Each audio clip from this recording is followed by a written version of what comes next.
అయితే పోతురాజు వేషం వేసుకున్నప్పుడు అంత గంభీర్యంగా ఉంటారు. రౌద్రంగా కనిపిస్తారు. ఆ టైంలో మీ పైనకి పూనకం రావటం గాని, అమ్మవారు పూనుకోవటం గాని, లేకపోతే ఆధ్యాత్మికంగా మీకెలా అనిపిస్తదసలు? ఆ మేడం వేషం కట్టాక? మేము ఒకసారి ఒంటి మీద పసుపు పడి పోతరాజేశం యేసుకుంటే హ్మ్. ఆహ్, అదొకటుంటది మేడం. ఆ పవర్ అంతే ఆయనది. హ్మ్. పోతలింగన్న పవరే అది. హ్మ్. సో, 7 అక్కజెల్లెలకి తమ్ముడు పోతరాజు కాబట్టి హ్మ్. ఆయన రావడమే గంభీరంగా బయటికొస్తాడు. హ్మ్. అట్లా ఒక 5 నిమిషాలు ఇట్లా పోతరాజు బయటికొచ్చేటప్పుడు ఉన్నది అదే పూనకం. ఒక 5 నిమిషాలు హ్మ్. పోతరాజు బయటికొస్తుండు అంటే ఆ ఎంట్రీయే హ్మ్. ఇగ అది మనం చెప్పదగ్గది గాదు. హ్మ్. 2 కళ్ళు సరిపోవు. అంత నిజంగా. మంచి ఇది ఉంటది పోతరాజు అంటే. సో, హ్మ్. మనం ఎంత భక్తితోని చేసుకుంటే హ్మ్. అంత మంచిగా అయితాం. ఓకే. నేనదే చెప్తా. ఎందుకంటే పోతురాజేశం ఎయడం గొప్పతనం గాదు. ఏసి ఏషాన్ని నిలబెట్టుకోవాల. హ్మ్. 10 మంది నోట్ల మనం అరే! అరే! బాగేస్తాడు. చూస్తే ఎంత మంచిగా అనిపిస్తుంది. ఇట్లా భక్తి భావాన్ని ఫీల్ గావాల. సో, అట్లా చేస్తే దానికొక అర్థం ఉంటది.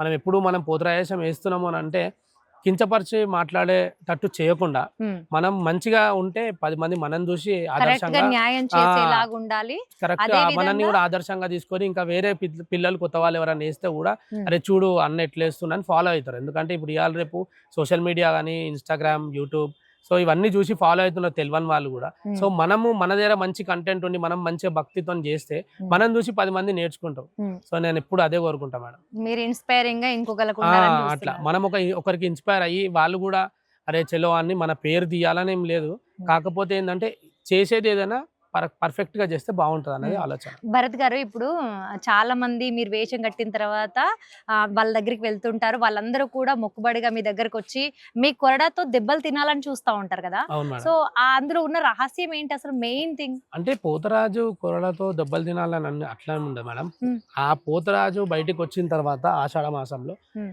అందరికి ఆశీర్వాదం ఇయ్యాలన్నది మన నియమం. హ్మ్. అందరికి ఆశీర్వాదం. ఎందుకంటే చిన్న, పెద్ద, ముసలి అందరూ హ్మ్. పెద్దవాళ్ళు, చిన్నవాళ్ళు, పిల్లలు, అక్కచెల్లెలు, అన్నదమ్ములు అందరొస్తారు. బొట్టు హ్మ్. పెట్టుకుంటారు కొంతమంది. పిల్లలకు బొట్టు పెట్టిస్తారు. సో, ఈరగొళ్ళతోని కొట్టడం అనేదేందంటే హ్మ్. మంచి, చెడు ఏదన్నా గాలి ఎట్లా మా ఉంటే పిల్లలకి పోతదని. ఏదైనా దిష్టి, గాలి ఏదైనా ఉంటే హ్మ్. అరే! పోతురాజు వస్తుండంటే పోతురాజు కాలు మొక్కి బొట్టు పెట్టుకొని ఈరగొల్లేపిచ్చుకొని పోతారు. హ్మ్. సో, ఆ ఈరగొల్లలనే అసలైన పవర్. ఓకే. హ్మ్. అంటే అది అంటే జనాల భక్తులకు ఆ యొక్క ఈరుగలు తగిలింది అంటే వాళ్ళు హ్యాపీగా ఫీల్ అవుతారు. అవునవునండి. ఎందుకంటే నిజంగా. మనం పోతురాజుగా మనం వేషం వేసి ఆ ఆశీర్వాదమే మన హీరోగల. ఆ హ్మ్. హీరోగలతోని మనం ప్రజల్ని ఆశీర్వదిస్తాం. సో, వాళ్ళకి బొట్టు పెడతాము. ఏదైనా ఉంటే వెళ్ళిపోవాలని దయ్యం ఇట్లా ఉంటది కదా మేడం గాలి హ్మ్. అట్లా నమ్మకం అన్నమాట. నమ్మకం. నమ్మకం అది. హ్మ్. అలాంటి ఏమైనా గాలి సోకినా గూడా అవన్నీ అలా పోతాయి. గాలి సోకినా గాని ఇలా ఏమన్నా ఉంటే హ్మ్. కొంచెం పోతురాజు కొరడా పడితే ఏదైనా ఉంటే ఎళ్ళిపోతది అన్నది ఒక నమ్మకం. హ్మ్. ఇప్పుడు కాదు మేడం పురాతనం నుంచి వస్తున్నదిది. హ్మ్. ఇరవులతోని కంపల్సరీ అందరికి ఆశీర్వాదం ఇస్తాం. ఒక దెబ్బ ఇస్తాం కాబట్టి. హ్మ్. సో, అది పోతురాజుకి మెయిన్ పవరే ఈరవొల. హ్మ్. వీరగొల. ఈరవొలలు పట్టుకొని ఆయన గంభీరంగా బయటికొస్తుంటే హ్మ్. 2 కళ్ళు సరిపోవు. నిజంగా భూత అసలు. ప్రేతాలన్నీ పారిపోతాయి.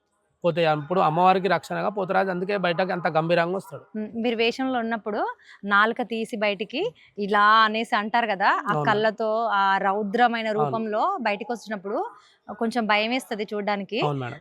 అది ఆ నాలుకకు గూడా రెడ్ కలర్ ఏసుకోవటము అది ఎంతసేపు వరకు అలా ఉంటారు మీరు? మేడం అది రెడ్ కలర్ అంటే మనం కలర్ ఉంటది. దానికి సంబంధించి ఆ కలర్ యేసుకుంటాం. ప్రోగ్రామ్ అయ్యేంత వరకి కలర్ రెడ్డే ఉంటది. మరి కడుపులోకెళ్ళిపోదా? ఎళ్తది కదా మేడం. ఎళ్ళకుండా ఎట్లా టంగ్ మీద ఏసినప్పుడు కడుపులోకి పోకుండా ఉండదుగా. ఆ! పోతే తర్వాత మళ్ళా మౌత్ వాష్ చేసేసుకుంటాం. హ్మ్. నార్మల్ అయిపోతది.